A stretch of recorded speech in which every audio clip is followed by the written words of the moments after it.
Hello! So for today's video, gipailis na ko si Tantan ug si Jaira ani. Kay lagi nagsabot mi nga manimba mi. Kay kining adlaw sa Domingo. Adlaw sa pagsimba sa ato ang buhi nga Ginoo. Pero before mi nanimba ni adto sa mi og Gmall. Kay nagpalit mi og gamit sa pang-eskwela, uniform ug uban pa. Gisugdan namo sa pagsakay og elevator padulong sa taas. Kay moadto mi og second floor. Kanang diraa sa G-store. Mao ni akong mga kauban. Purya-buyag pud mi kadaghan. Kay perti ramang duula sa second floor aw naabot na mi mao to nang gawas nami. Basta kay kung makalaag lagi mi diri lingaw jud kaayo kay aircon ba. Didto mi padulong sa G-store ani ginaa didto ang mga uniform, ang mga notebook ug uban pa. Pero kining mga bataan ning hapit diri sa naay mga wig, kining naay mga hairband, bugkot, mga kimpit kay maoro man gud ni ang kalingawan nila diri oy kung musuroy sila. Pero kining bataa ba naglibog na ko ani niya. Gusto man guro ni siya hairband o wig. Basta iyahan ang gisukat tanan. Gisuotan si Tantan sa iyang tita og crown. Nya si Tantan pod gusto pod siya ni hairband. Ambot pero gihimo manigbakla si Tantan oy. Mao day ni siya ang gipalitan og uniform. Ambot galibog pug ko kung gusto ba siya saya los locks. Basta kay gipalit yapon kay kailangan man sa eskwelahan. Unya diring dapitan nananaw mi diri ag mga sofa.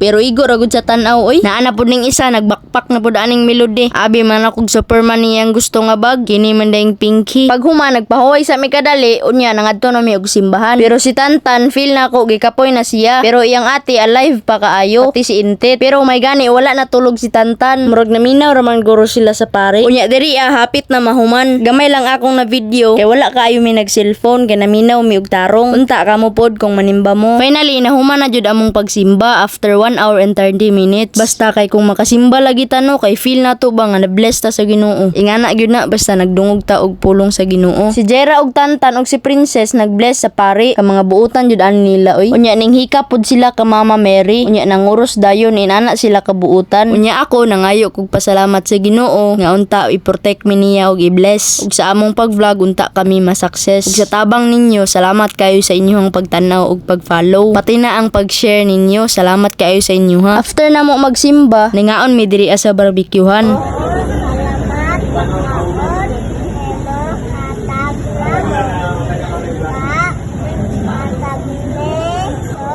Sa among panglawas. Amen.